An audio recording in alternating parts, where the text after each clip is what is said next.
Marcus Hale's thumbs stopped moving mid-scroll, and in that half-second of frozen silence, his entire carefully constructed life cracked down the middle. "Babe, you okay?" Vanessa's voice came from somewhere far away, muffled by the sudden roaring in his ears. He couldn't answer. He couldn't breathe. Because there, glowing on the screen between them, was a face he'd spent 5 years trying to forget. Jenna. But not the Jenna he remembered.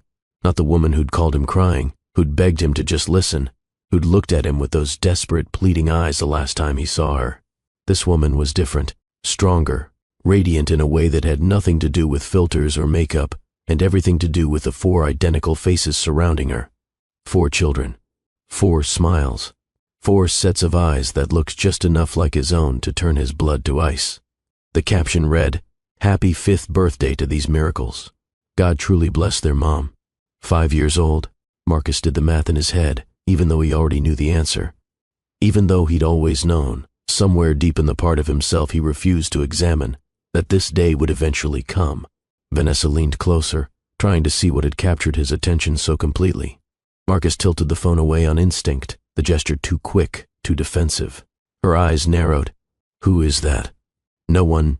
The lie came automatically, smooth as glass. "Just someone from college. Haven't seen her in forever." He kept scrolling, kept moving, kept pretending the image hadn't just detonated something toxic in his chest. But his mind stayed locked on that photo, on the exhaustion around Jenna's eyes that somehow made her look more beautiful, not less. On the way she held those children like they were the entire world. On the user who'd posted the tribute. An old mutual friend. Someone who'd known them both, back when Marcus was still pretending to be the kind of man who kept promises. Vanessa returned to her wine, to the movie they'd been half watching, but Marcus could feel her attention lingering on him like a question he didn't want to answer. He waited until she went to the bathroom. Then he opened the post again. The comments section was a flood of strangers, all of them saying the things Marcus had never allowed himself to think. "She's incredible. Raising 4 alone? That's superhuman. Some men don't deserve women like her." The last comment hit like a fist to the sternum. Marcus scrolled faster, looking for something, anything that would explain the wrongness twisting in his gut. Looking for evidence that Jenna had moved on, gotten married, found someone to share the burden he'd refused to carry. But there was nothing. No ring. No partner mentioned. Just her and 4 children who shouldn't exist, because Marcus had convinced himself a long time ago that they didn't. He clicked on the profile of the man who'd posted the tribute, scrolled through public photos, looking for context, for connection, for proof that this wasn't what it looked like. And then he found it. A photo from 3 months ago. Jenna at some kind of community event, laughing, holding 2 of the children. And beside her, hand resting lightly on her shoulder, was a man Marcus vaguely recognized but couldn't quite place. Tall, calm, the kind of presence that didn't need to announce itself. Marcus clicked through to his profile. Roman Sinclair. The name stirred something in the back of his memory, the faint recognition of someone mentioned in business journals, philanthropy circles, the kind of wealth that didn't perform itself on social media. His chest tightened with something that felt like panic but tasted like rage. This wasn't just some helpful friend. This was someone who'd stepped into the space Marcus had abandoned, someone who'd claimed the life Marcus had thrown away. He kept scrolling, kept looking, kept torturing himself with images of a life that could have been his if he'd been brave instead of terrified, if he'd chosen honor over convenience, if he'd answered even one of Jenna's calls. "You're being weird." Vanessa stood in the doorway, arms crossed, her expression somewhere between concern and suspicion. Marcus locked his phone, forced a smile that felt like broken glass in his mouth. Just tired. Work stress. She didn't believe him. He could see it in the way she studied his face, looking for cracks in the performance. But she didn't push. Not yet. That night, after Vanessa fell asleep, Marcus lay awake in the dark and thought about 4 children he'd never met. 4 lives that existed because of him and in spite of him. 4 faces that the universe had decided to show him at the exact moment when forgetting was no longer an option.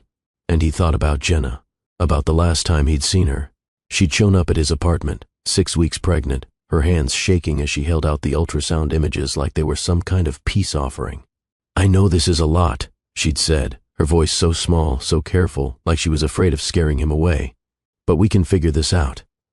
Together." He'd looked at those grainy black and white images and felt nothing but the crushing weight of a future he didn't want. A future that would derail everything he'd planned, everything he'd worked for. Are you sure it's mine? The question had landed like a slap. He'd watched her face crumble, watched the hope drain out of her eyes and get replaced by something that looked like grief. How can you ask me that? I'm just saying, we should be certain before we make any big decisions. She'd stared at him for a long time, long enough that he'd started to feel something like shame creeping up the back of his neck. I need you, she'd whispered. We need you. And Marcus, 26 years old and convinced he was too young to be trapped, too ambitious to be tied down, had said the words that would haunt him for the next 5 years. I can't do this, Jenna. I'm sorry, but I can't. He'd expected her to cry, to beg, to make a scene that would justify his decision to walk away. But she just nodded slowly, like some part of her had already known what he'd say. Like she'd been preparing herself for this exact betrayal. Okay, she'd said quietly. Okay. And then she'd left. And Marcus had told himself he'd dodged a bullet, made the smart choice, protected his future. He'd blocked her number 2 days later, after the 5th voicemail she'd left, each one more desperate than the last. Then he'd started telling people his version of the story. The version where Jenna was unstable, where the pregnancy was suspicious, where he'd tried to be supportive but she'd pushed him away. The version where he was the victim of a woman who'd tried to trap him and failed. People had believed him, because Marcus was charming and successful and knew exactly how to make himself look like the reasonable one. And Jenna was alone and scared and visibly struggling, which made her easy to dismiss. He'd rewritten the narrative so thoroughly that he'd almost started to believe it himself. Almost. But now, staring at the ceiling in the dark, he couldn't escape the truth. Those children were his. That exhaustion in Jenna's eyes was his fault.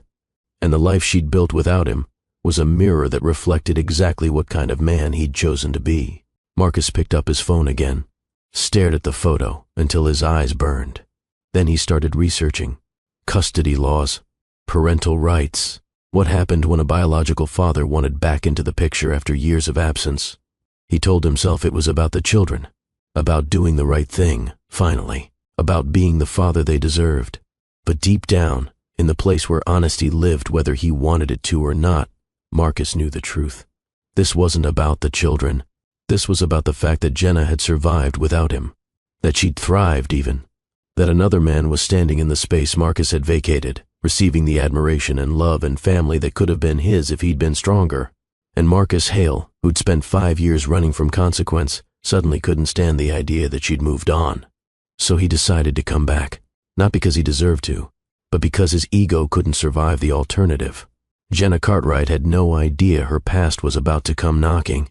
She was too busy living in the present, in the beautiful, chaotic, exhausting gift of right now.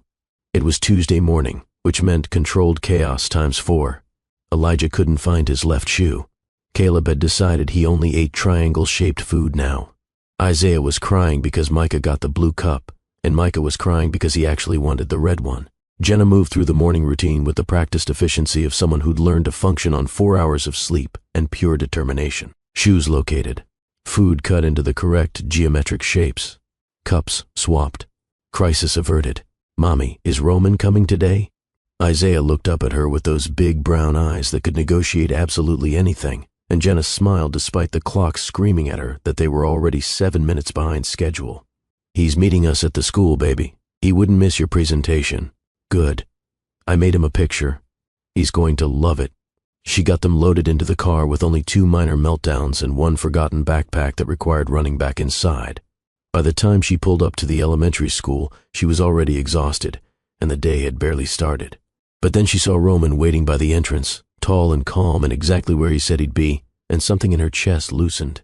The quadruplets exploded out of the car like they'd been launched, all 4 of them racing toward him with shouts of "Roman! Roman!" He caught 2 of them mid-leap, laughing, while the other 2 wrapped themselves around his legs. Jenna watched the scene with the kind of gratitude that still sometimes brought tears to her eyes. Because this man, this quiet, steady presence, had shown up 3 years ago and never left. He'd started small, fixing the broken porch step she couldn't afford to repair, dropping off groceries when he knew her budget was stretched, offering to watch the kids for an hour so she could sleep, shower, remember what it felt like to be human. She'd been suspicious at first, waiting for the catch, for the conditions, for the moment when his kindness would transform into control or expectation or debt. But it never came. Roman just kept showing up, kept helping, kept seeing her not as a charity case or a project, but as someone worth knowing, someone worth staying for. It was only later that she'd learned he was someone of significant means, a venture capitalist who'd built his fortune through patient, strategic investments, and now spent most of his time funding community programs and staying out of the spotlight. To him, wealth was a tool, not an identity, and Jenna's resilience, her refusal to break under the weight of what should have destroyed her, was something he found infinitely more valuable than any stock portfolio. Mrs. Cartwright, one of the teachers, waved from the doorway, smiling. Jenna had been Mrs. for years now, even though there was no ring, no husband, just the assumption that a woman with 4 children must be married, and Jenna had stopped correcting people because it was easier than explaining. "Morning, Miss Peterson. The kids are so excited about today. Isaiah's been talking about his volcano project all week. He made Roman help him with the papier-mâché. There's still paste in the kitchen." Miss Peterson laughed, then her gaze shifted to Roman, who was now carrying 3 children while the 4th rode on his shoulders. "Your husband is very patient." Jenna opened her mouth to correct her, then stopped. Because what was Roman really? Not legally anything, not officially part of the family, but functionally, emotionally, in every way that mattered. He was the father her children knew. "He really is," Jenna said instead. She didn't see the man watching from across the parking lot, didn't notice the figure standing beside a black sedan, phone in hand, face pale with recognition. Marcus had driven 2 hours to get here, had found the school through a combination of social media investigation and sheer obsessive determination. He'd told himself he just wanted to see them, just wanted to know they were okay. But standing there, watching 4 children who carried his DNA treat another man like their father, Marcus felt something dark and possessive unfurl in his chest.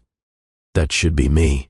The thought was irrational and selfish, and entirely accurate to who Marcus had always been. He watched Roman set the children down gently, watched him crouch to their level to listen to something one of them was saying, watched the easy affection, the obvious bond, the kind of connection that couldn't be faked or rushed. And he watched Jenna, the way she looked at Roman, not with the desperate, pleading need she'd once directed at Marcus, but with something quieter, steadier, like trust that had been earned over time and proven through action. Marcus pulled out his phone and took a photo. He didn't know why, didn't know what he planned to do with it. He just needed evidence that this was real, that he hadn't imagined the whole thing. Then he got back in his car and sat there, hands shaking on the steering wheel, trying to figure out what the hell he was doing. His phone buzzed. "Vanessa, where are you? You said you had a morning meeting." Marcus stared at the text, then at the school, then at the family that used to be his walking through the entrance. Something came up. "Be back tonight." He watched until they disappeared inside. Then he started the engine and drove away, his mind already spinning with plans he hadn't fully formed yet. Plans that had nothing to do with what was best for those children, and everything to do with reclaiming what he'd thrown away. The first email arrived on a Wednesday. Jenna was at work, halfway through a meeting about the new community outreach initiative, when her phone buzzed with a name she hadn't seen in 5 years. Marcus Hale. Her breath caught. Her hands went cold, but she didn't open it. Not right away. Not in the middle of a meeting where people were counting on her to be present, professional, capable. She waited until her lunch break, sat in her car in the parking lot, staring at the unopened message like it was a bomb that might detonate if she touched it wrong. Then she opened it. "Jenna, I know this is unexpected, and I know I have no right to reach out after all this time, but I saw a photo of the kids and I've been doing a lot of thinking. I made a terrible mistake 5 years ago. I was young and scared and not ready for the responsibility, but I'm in a different place now. I'd like to talk, if you're willing. I want to do right by them. By you. I know I can't undo the past, but I'd like a chance to be part of their future. Please." Just one conversation, Marcus. Jenna read it 3 times. Each time, she felt less. No anger, no tears, no surge of vindication or pain or anything that would indicate this man still had the power to hurt her. Just a distant, clinical awareness that he was trying to rewrite history, and she had absolutely no interest in letting him. She deleted the email without responding. That night, Roman came over for dinner like he did most nights. The kids insisted he read bedtime stories, which turned into a full dramatic performance complete with character voices that had all 4 of them shrieking with laughter. After they finally fell asleep, Jenna and Roman sat on the porch with coffee, the night quiet around them. "Marcus emailed me today." Roman went very still. Not tense, just focused. He knew the name, knew what it meant. Jenna had told him the whole story a year ago, when it became clear that Roman wasn't going anywhere and deserved to know the truth about the children he'd helped raise. What did he say?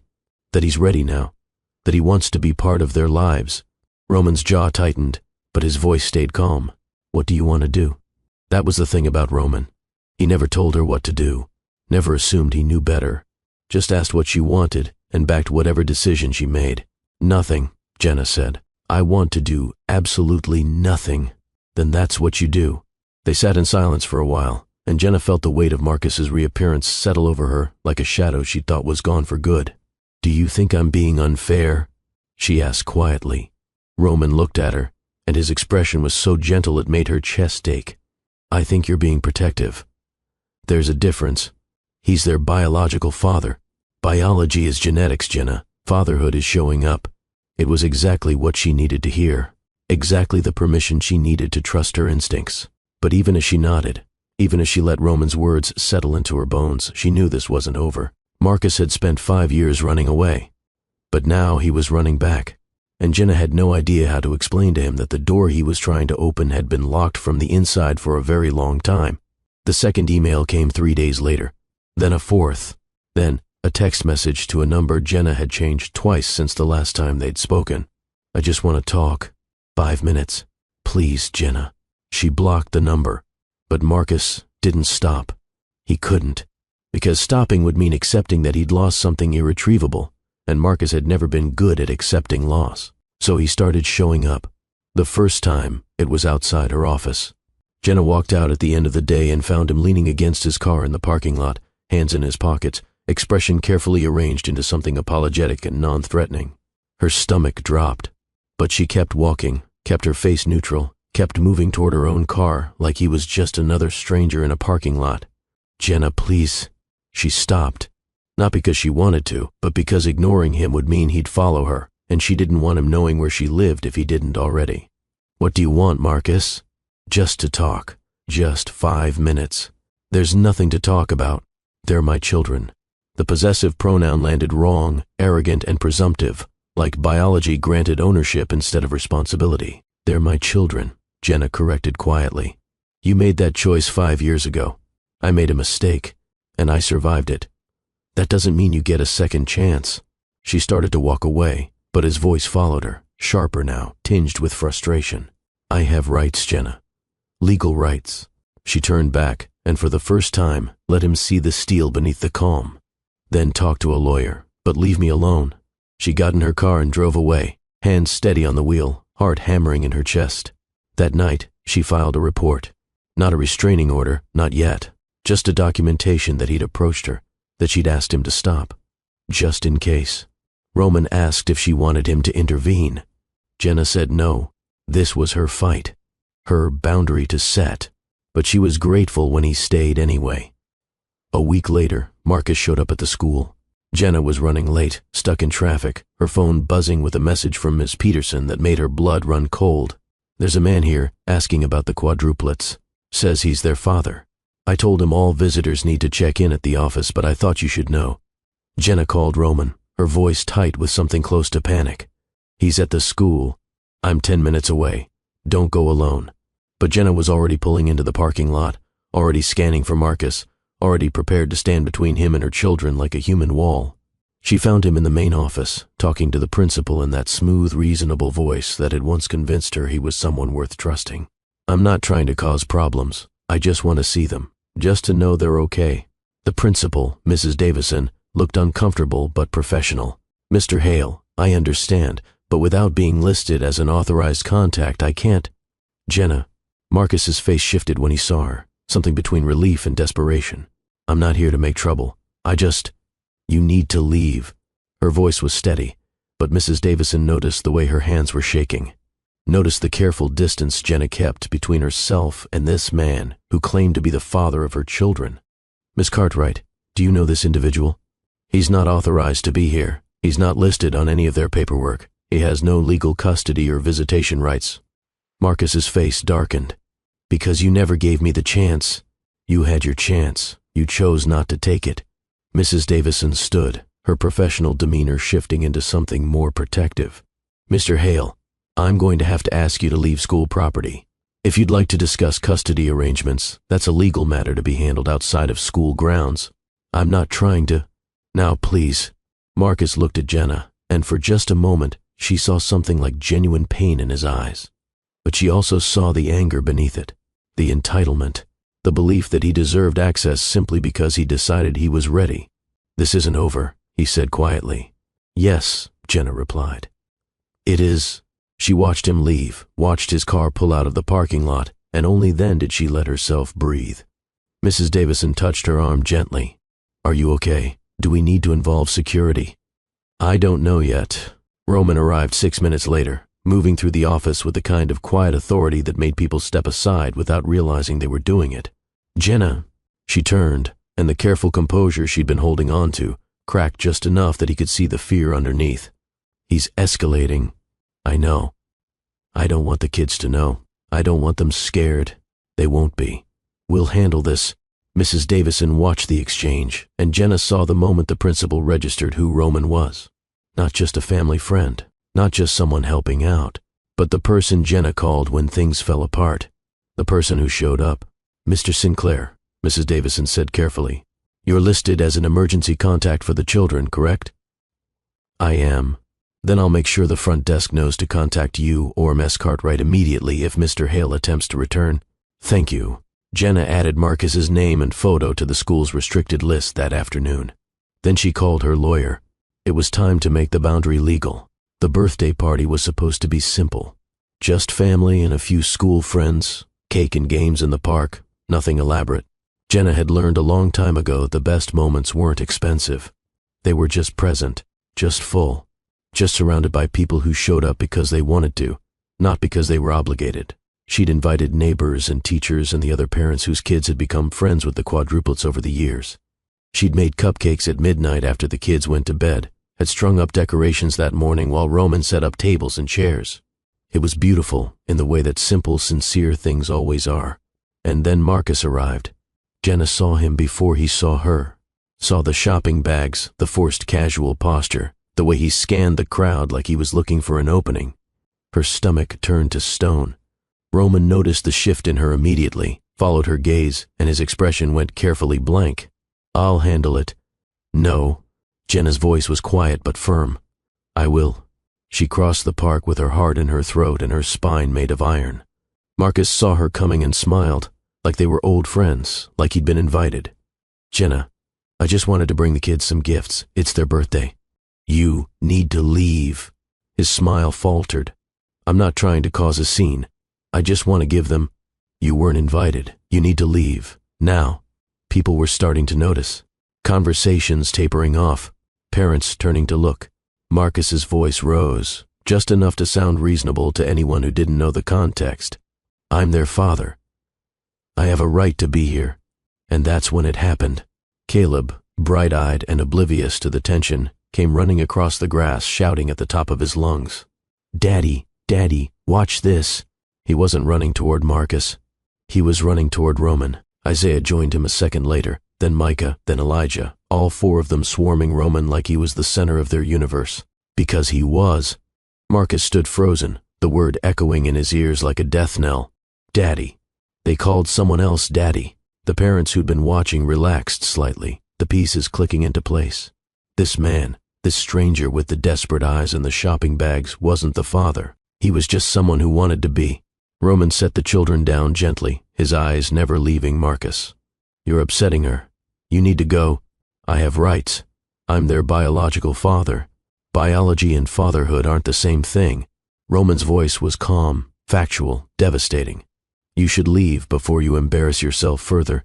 Marcus looked around, at the parents watching with a mixture of curiosity and protectiveness, at Jenna standing with her arms crossed, her face a mask of controlled fury, at the children who didn't even know who he was. He'd imagined this moment differently. Imagined showing up and being welcomed or at least acknowledged. Imagined Jenna softening, the kids curious, some path forward that didn't involve complete and utter humiliation. But reality was crueler than imagination. He was nothing here.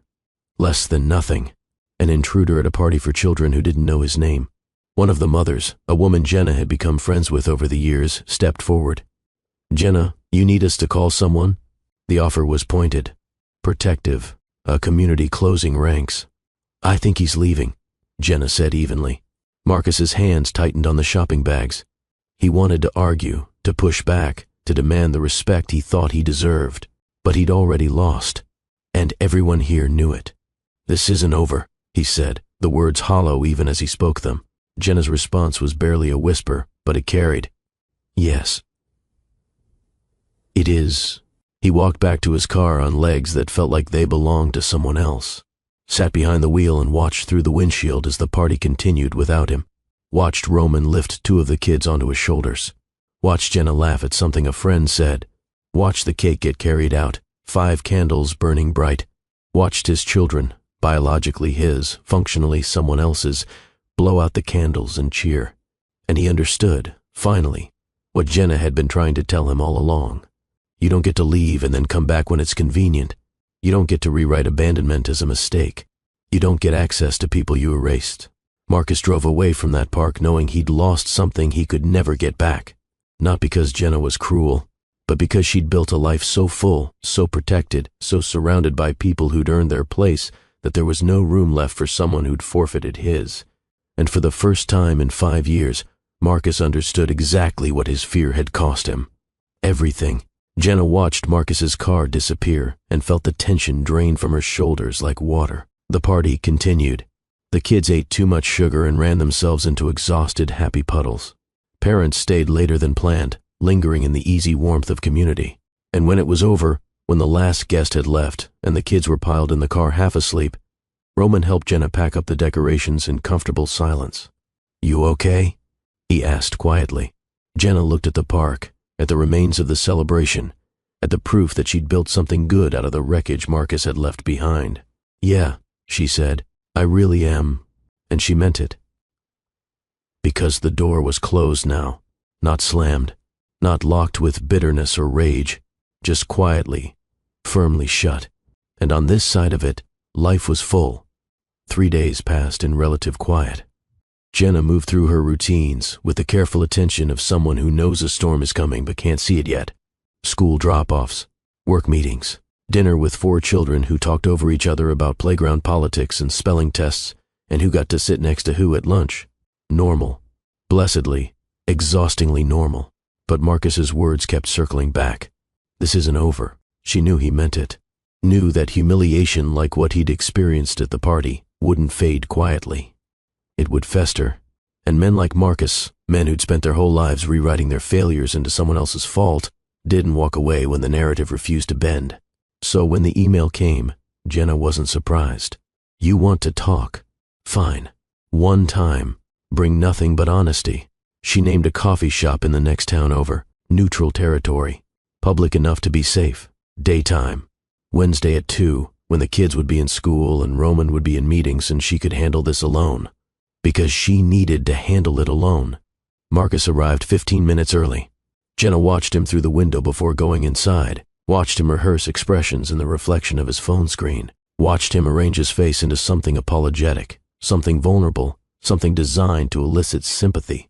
She'd seen this performance before. 5 years ago, it had worked on her. Not anymore. Jenna walked in exactly on time, carrying a folder that felt heavier than it should. Marcus stood when he saw her, the gesture automatic, polite, like they were meeting for a catch-up between old friends instead of a reckoning between a woman who'd survived and a man who'd caused the damage. "Jenna, thank you for coming. I know that—" "Sit down, Marcus." He sat. Jenna placed the folder on the table between them, but didn't open it yet. Just let it sit there, a promise of something he wasn't ready for. "You said you wanted to talk, so talk." Marcus took a breath, and Jenna could see him accessing the script he'd prepared. The apology he'd workshopped, the redemption narrative he'd convinced himself would work if he just delivered it right. "I was wrong. 5 years ago I was terrified and selfish and completely unprepared for what you were going through. I made the worst decision of my life when I walked away. And I've spent the last 5 years trying to become someone who wouldn't make that choice again." Jenna said nothing, just watched him with a kind of steady, unblinking attention that made people nervous. Marcus continued, his voice gaining confidence as he warmed to his own story. "I'm not asking you to forgive me. I don't deserve that. But those kids, they deserve to know their father. They deserve to have both parents in their lives. And I'm ready now. I have the resources, the stability, the emotional maturity I didn't have before. Are you finished? Jenna's voice was calm. Too calm.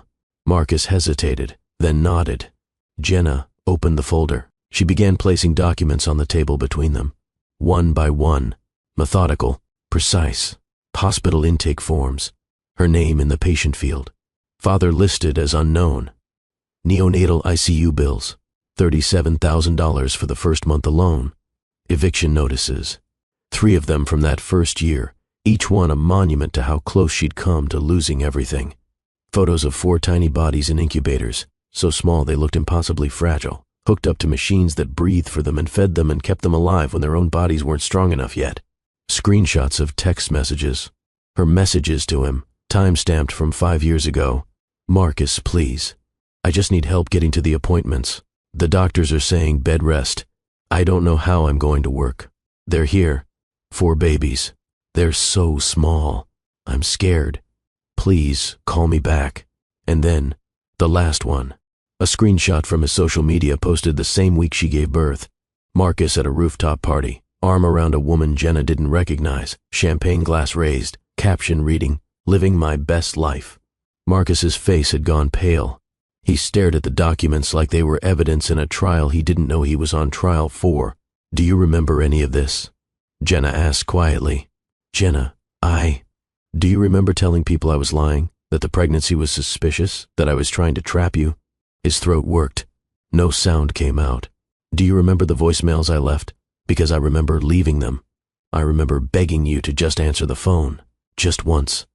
Just long enough to tell me you weren't going to help so I could stop hoping.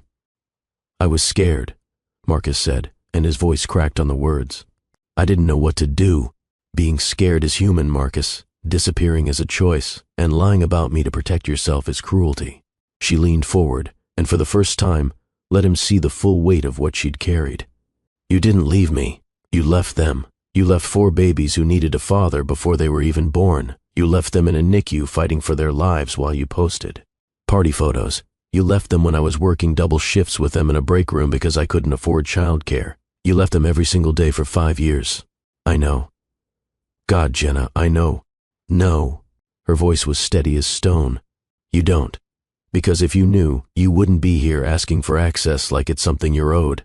Marcus's hands were shaking. He pressed them flat against the table, trying to steady himself. I want to make it right.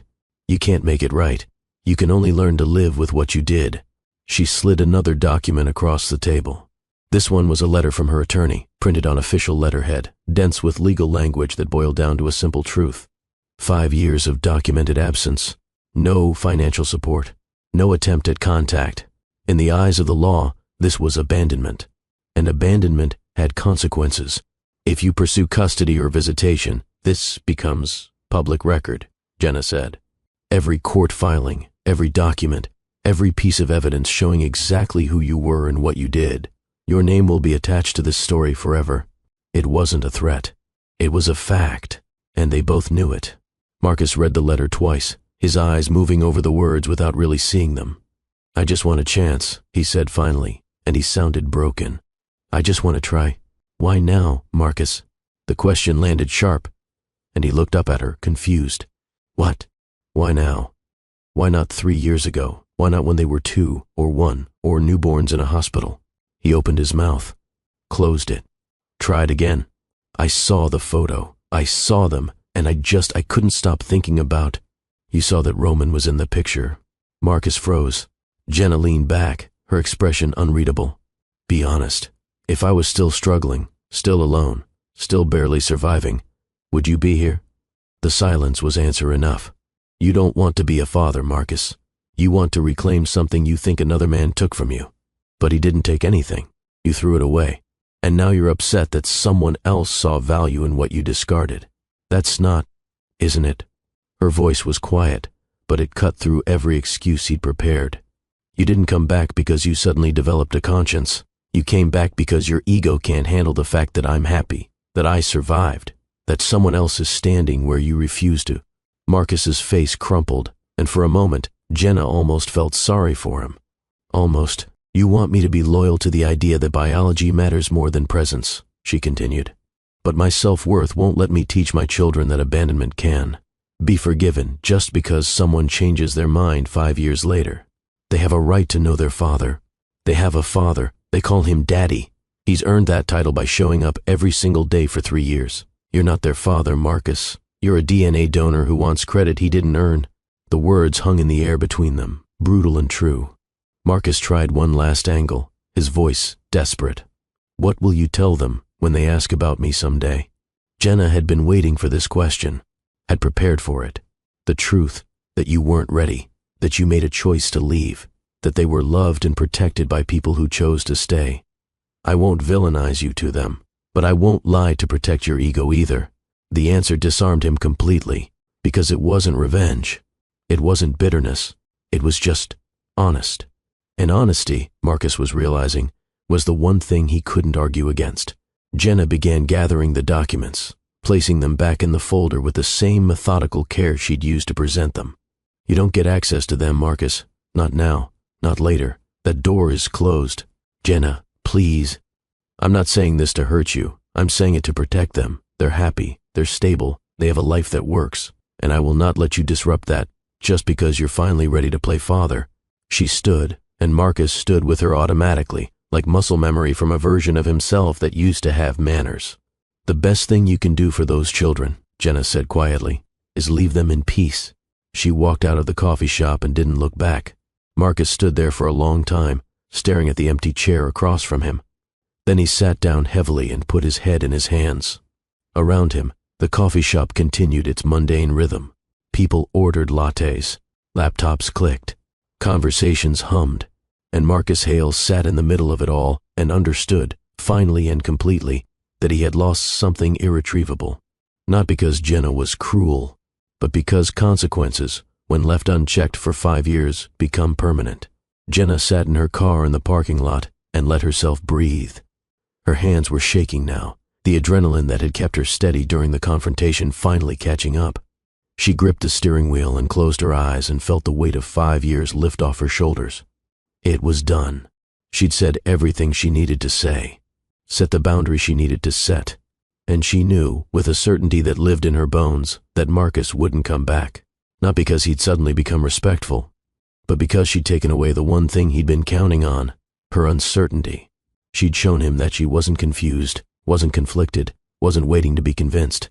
She was clear. And clarity, when delivered with calm conviction, was a wall he couldn't climb. Her phone buzzed. Roman. How did it go? Jenna typed back with steady fingers. It's over. Really over. His response came immediately. Proud of you. See you tonight? She smiled, the expression feeling strange and wonderful after the heaviness of the last hour. Wouldn't miss it. She started the car and drove home, and with every mile, the past felt a little further behind her. By the time she pulled into her driveway, she felt lighter than she had in weeks. Marcus sat in the coffee shop until the barista started giving him concerned looks. Then he walked to his car and sat there, staring at nothing. He pulled out his phone, scrolled through the photos he'd saved from Jenna's social media, images of a life he wasn't part of, a family he'd forfeited. He thought about fighting, about lawyers and custody battles, and forcing his way into a space that didn't want him. But Jenna's words kept echoing. You can't make it right. You can only learn to live with what you did. He opened his messages, stared at Vanessa's name. She'd moved out a week ago, her things gone by the time he got home from work. Nothing left but a note that said she couldn't build a future with someone who destroyed his past. He thought about texting her, explaining, apologizing, but what was there to say? That he'd abandoned 4 children and was now upset that they didn't want him back? That he'd lied about a woman for 5 years and was surprised when the truth caught up to him? That he'd spent half a decade running from consequence and was now angry that consequence had finally arrived? There was nothing to say, nothing that would change the reality of who he'd been and what he'd done.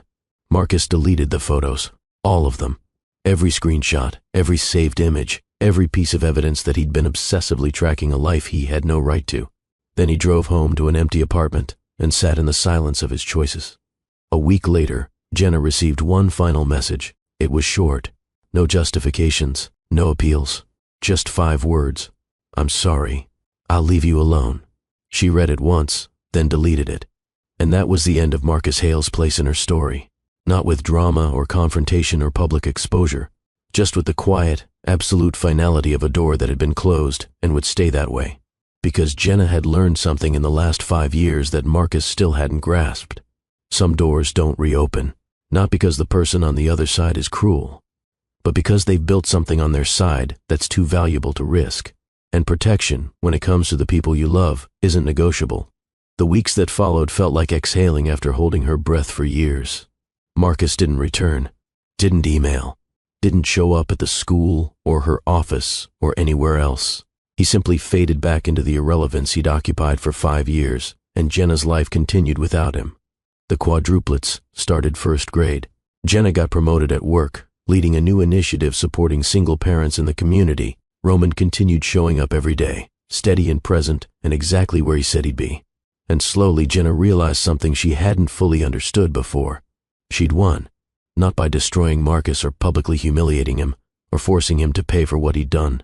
She'd won by building a life so full, so protected, so surrounded by people who'd earned their place that his absence became irrelevant. The victory wasn't in his suffering. It was in her wholeness. One evening, about a month after the coffee shop meeting, Isaiah asked a question that made Jenna's heart stop.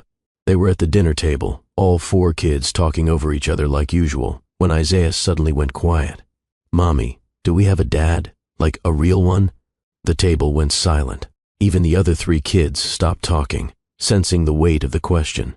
Roman, sitting at the end of the table, went very still. His eyes met Jenna's, and she saw the question there. "Do you want me to leave? Give you space for this?" She shook her head slightly. "Stay." Jenna set down her fork and looked at her son, at all 4 of them, and chose her words carefully. "You have a biological father, someone whose genetics you share, but he wasn't ready to be a dad when you were born, so he made a choice to leave." Isaiah's face scrunched up, processing. "Is he a bad person?" "No, baby. He was just scared, and sometimes when people are scared, they make choices that hurt other people." Caleb, always the most direct, asked the question they were all thinking. "Is Roman our dad?" 4 pairs of eyes turned to Roman, who looked at Jenna with an expression that asked permission for something he'd never presumed to claim. Jenna's throat tightened. She nodded. Roman looked at the children, and his voice was steady and sure. "I'm whoever you need me to be. If you want to call me Roman, that's okay. If you want to call me Dad, that's okay too. What matters is that I'm here, and I'm not going anywhere." There was a beat of silence. Then Micah, the quietest of the 4, said matter-of-factly, "You're our dad." And just like that, the question was answered. Not by biology, not by legal documents, not by any external authority, but by 4 children who understood, even at 6 years old, that family is defined by presence, not genetics. That night, after the kids were asleep, Jenna found Roman on the porch. She sat down beside him, close enough that their shoulders touched. "Thank you," she said quietly. "For what?" "For letting them choose, for not assuming, for waiting until it was right." Roman was quiet for a moment, then said, "I didn't want to replace anyone. I just wanted to be here." "You didn't replace him," Jenna said. "You filled a space he refused to occupy." "There's a difference." They sat in comfortable silence, and Jenna felt something settle in her chest. Something that felt like peace. "I love you," she said. Not for the first time, but with a weight that felt new. Roman turned to look at her, and his expression was so open, so unguarded, that it made her chest ache. "I love you too. You and those 4 chaos agents in there. You're my family." Jenna leaned her head on his shoulder and closed her eyes. For the first time in 5 years, the past felt truly past. Not erased, not forgotten, but no longer powerful. Because she'd built a present so strong that the past couldn't shake it. And that, she realized, was the truest form of victory. Now, before we step into the final moments of Jenna's story, I need to pause here with you. Because what we just witnessed wasn't just about one conversation in a coffee shop. It was about something much deeper, something many of us need to hear, maybe even speak over our own lives. Jenna faced a choice that too many people face in silence. Do I remain loyal to what should be, or do I protect the self-worth I fought to rebuild? Here's what the world won't always tell you. Loyalty to someone who erased you is not noble. It's self-abandonment. There's a difference between forgiveness and access. Jenna could forgive Marcus for being afraid, for being immature, for running. But forgiveness didn't mean he earned the right to re-enter her life. It didn't mean biology overrode presence. It didn't mean his regret canceled out her suffering. Self-worth is what happens when you stop letting other people's timelines dictate your healing. It's when you realize that the people who show up when showing up is costly are the ones who deserve your loyalty, not the people who return when the cost is gone. Marcus tried to erase Jenna's narrative. He told people she was lying, desperate, opportunistic. And for a while, in the isolation of early survival, those lies had power. But here's what broke that power. Jenna lived her truth long enough for people to see it with their own eyes. She didn't fight his lies with arguments. She fought them with presence, with consistency, with the undeniable evidence of a life rebuilt through resilience and grace. Social credibility isn't about being loud. It's about being real, over and over again, until the people around you become witnesses to your character. If you've ever been lied about, misrepresented, or erased from someone else's story, know this. You don't have to defend yourself to everyone. You just have to live truthfully long enough for the right people to notice. Maybe you're watching this and you see yourself in Jenna's story. Maybe someone from your past is knocking on a door you fought to close. Maybe they're using words like closure or healing or making things right, but something in your spirit knows it's not about you. It's about them. Listen to that knowing. You are not obligated to give access to people who only valued you once someone else did. You are not required to let someone rewrite history just because they're uncomfortable with the truth. And you are not responsible for managing someone else's regret. Your boundary is not cruelty. It's protection. It's the border between who you were when you had no choice and who you are now that you do. And if you're the one who stayed, if you're the Roman in someone's story, know that your quiet, consistent presence is more powerful than any grand gesture. Faithfulness in the unseen moments builds the kind of love that can't be shaken when the past comes knocking. So here's my prayer for you today. Wherever you are, may you have the courage to close doors that need to stay closed. May you recognize the difference between people who love your presence and people who just hate your absence. May you protect your peace with the same ferocity you once used to survive chaos. May the people who stayed when staying was hardest be honored in your life, and may you never confuse loyalty with self-erasure. May your truth be so consistently lived that lies about you lose their power. And may you know deeply, unshakably, that you are not defined by who left you. You are defined by how you loved yourself and others in the aftermath. God sees the nights you didn't think you'd survive. He sees the strength it took to rebuild when the world said you were broken. And He's prepared a table for you in the presence of everything that tried to erase you, not so you can gloat, but so you can finally rest. You are seen. You are worthy. And your story is not over. Now, let's see how Jenna's story closes. Not with bitterness, but with the kind of peace that only comes when you stop letting the past define your future.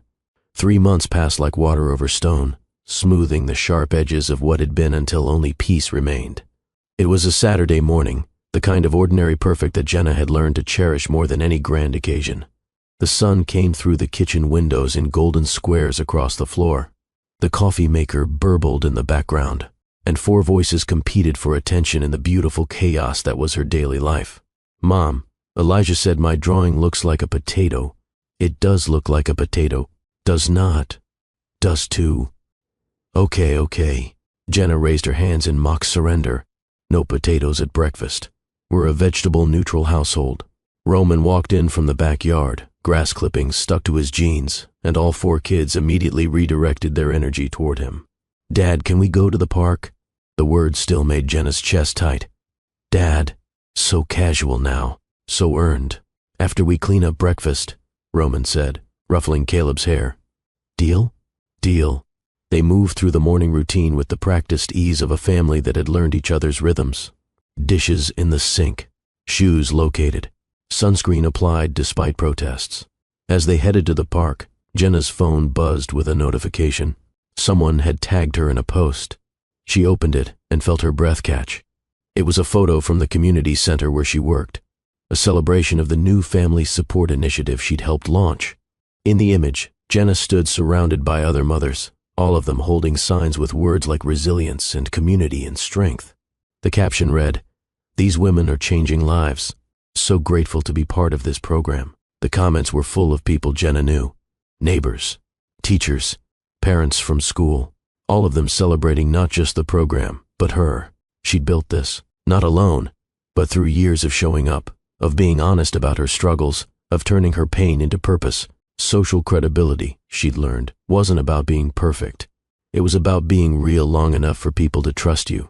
At the park, Roman pushed the kids on the swings while Jenna sat on a bench, watching them with the kind of contentment that felt almost surreal. A woman she recognized from school sat down beside her. "Your kids are amazing," the woman said. "And your husband is so patient." Jenna didn't correct her, because technically, Roman wasn't her husband. But functionally, emotionally, in every way that mattered, he was her partner, her family. "Thank you," Jenna said simply. The woman hesitated, then said quietly, "I saw that man. The one who showed up at the birthday party." Jenna's stomach tightened, but she kept her face calm. "He's not part of our lives." "Good." The woman's voice was firm. "My ex tried the same thing, came back when things got easier. I had to learn that biology doesn't override presence." Jenna looked at her, this stranger who suddenly felt like an ally, and nodded. "That's exactly it." They sat in comfortable silence for a moment, watching their children play, and Jenna felt the validation of shared experience. She wasn't alone in this. There were others who understood, others who'd made the same impossible choice and survived it. The past, she realized, had no power here, not because she'd destroyed it, but because she'd built something stronger. That evening, after the kids were bathed and storied and finally, blessedly asleep, Jenna sat at her desk and did something she hadn't done in years. She opened her social media and composed a post. The photo was from that morning. All 6 of them piled on the couch, post-park exhaustion, pajamas already on even though it was barely 7. Roman had his arm around her. The quadruplets were draped across them, both in various states of sprawl. It was chaotic and imperfect and so full of love it made her eyes sting. She typed the caption slowly, choosing each word with intention. "Family is who stays when staying is hardest." She posted it and set her phone down, not waiting for reactions or comments or validation. She didn't need external affirmation anymore. She knew her truth. And that truth was strong enough to stand on its own. Across town, in an apartment that felt too quiet and too empty, Marcus saw the post. He'd unfollowed Jenna weeks ago, unable to bear the constant reminder of what he'd lost. But a mutual friend had shared it, and the algorithm had decided he needed to see it. He stared at the image for a long time. At Jenna's smile, unforced and genuine. At the children who looked happy and secure and completely unburdened by the knowledge of his existence. At Roman, integrated so completely into the family that it was impossible to tell where biology ended and choice began. Marcus thought about commenting, about reaching out one last time, about trying to insert himself into the narrative one more time. But Jenna's words from the coffee shop echoed in his head. "You can't make it right. You can only learn to live with what you did." He closed the app, put his phone face down on the table, and sat in the silence of consequence. For the first time in months, he didn't try to fight it, didn't try to rewrite it, just let it be. And in that acceptance, something in him finally broke. Not destructively, but the way things break when they've been held too tightly for too long, and finally, mercifully, let go. He would live with this, with the knowledge that he'd had something precious and thrown it away, with the reality that some mistakes are permanent, but he would stop trying to undo it, stop trying to force his way back into a life that had moved on without him, for Jenna's sake, for the children's sake, and maybe, eventually, for his own. Back in Jenna's house, the post had already accumulated hundreds of likes and dozens of comments, people celebrating her family, people sharing their own stories, people finding strength in her example. Jenna read through them before bed, letting the warmth of community settle over her like a blanket. Then she turned off her phone and walked into the living room, where Roman was reading on the couch. She curled up beside him, and he wrapped his arm around her without looking up from his book, the gesture so automatic and comfortable it didn't require acknowledgement. "Thank you," Jenna said quietly. "For what?" "For proving that some people stay." Roman set down his book and looked at her, and his expression was everything she'd never thought she'd find after Marcus. Steady. "Sure. Safe. I'm not going anywhere," he said. "You know that, right?" "I do now." They sat in the comfortable silence of people who didn't need to fill every moment with words, who could just be, without performance or pretense. And Jenna realized that this, right here, was the victory she'd been fighting for. Not Marcus's regret, not his suffering, not even his acknowledgement of what he'd done.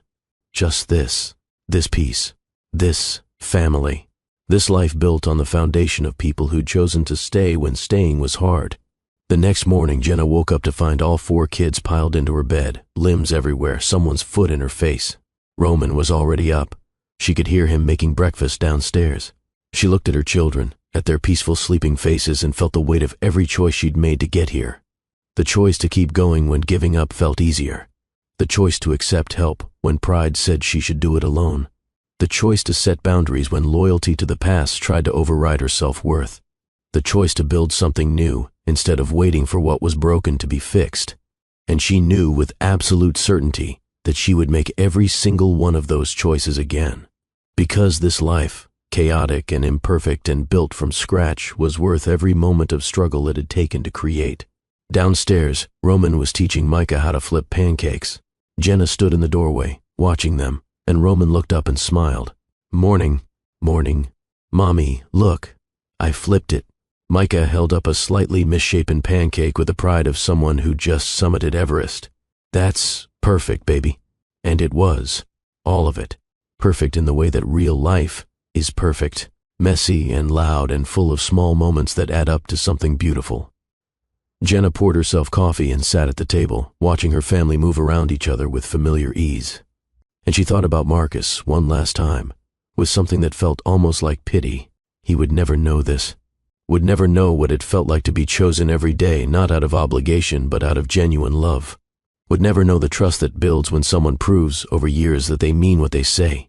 He'd forfeited that. And she'd built it with someone else. That wasn't revenge. It was just reality. And Jenna had finally, fully, made peace with that. Later that week, the school hosted a family appreciation event. Parents were invited to come see their children's artwork and projects displayed in the hallways. Jenna and Roman walked through together, the quadruplets racing ahead to show them their contributions. On the wall, in the section for Isaiah's class, was a drawing that made Jenna stop in her tracks. It showed 6 stick figures, 4 small ones labeled with the kids' names, 1 labeled Mom, and 1, taller than the rest, labeled Dad, with an arrow pointing to the name Roman written carefully in crayon. Below it, in Isaiah's careful handwriting, "My family. They love me." Roman stood beside her, staring at the drawing, and Jenna saw his eyes go bright. "They're your kids," she said softly. "In every way that matters, they're yours." "I know," Roman said, his voice rough. "I've always known." A teacher passed by, saw them looking at the drawing, and smiled. "Your son talks about you all the time, Mr. Sinclair. You should be very proud." Roman nodded, not trusting his voice, and Jenna slipped her hand into his. This was it. This was the moment when the past stopped knocking, because the present had finally become strong enough, real enough, visible enough that there was no room left for what used to be. Jenna had closed the door on Marcus months ago, but this, right here, was the moment she stopped listening for him on the other side. She had her family. Her chosen family, the people who'd earned their place through presence and patience and unwavering commitment. And that was enough, more than enough. It was everything. If this story touched something in you, if you saw yourself in Jenna's struggle, or her strength, or her choice to protect her peace, then you're exactly where you need to be. This is what we do here. We tell stories about real love, hard choices, and the kind of strength that doesn't make noise but changes everything. Stories about people who survive what should have broken them and come out whole on the other side. If you believe that resilience deserves to be celebrated, that boundaries are sacred, and that the people who stay deserve to be honored, then you're part of this family. Hit that subscribe button right now and join the Billionaire Romance family, because this isn't just a channel. It's a community of people who know that love is more than attraction. It's commitment. It's showing up. It's choosing someone when choosing them costs you something. Turn on notifications so you never miss a story. Every week, we bring you emotional journeys that remind you what you deserve, what real love looks like, and why protecting your peace is not selfish. It's survival. And if this story made you feel seen, if it gave you language for something you've been carrying alone, drop a comment below. Tell us, have you ever had to close a door to protect your peace? Have you been the person who stayed when everyone else left? What's one lesson from Jenna's story that you're taking with you? Your story matters. Your voice matters. And this community is stronger because you're part of it. Share this video with someone who needs to hear it. Someone who's struggling to set a boundary. Someone who's rebuilding after betrayal. Someone who stayed when staying was the hardest thing they've ever done. Let them know they're not alone. Before you go, let me leave you with this. You are not defined by who didn't choose you. You are defined by the life you build after you choose yourself. Thank you for being here. Thank you for trusting these stories with your time and your heart. Subscribe, turn on notifications, and let's keep building this family together. I'm Dennis, and I'll see you in the next story.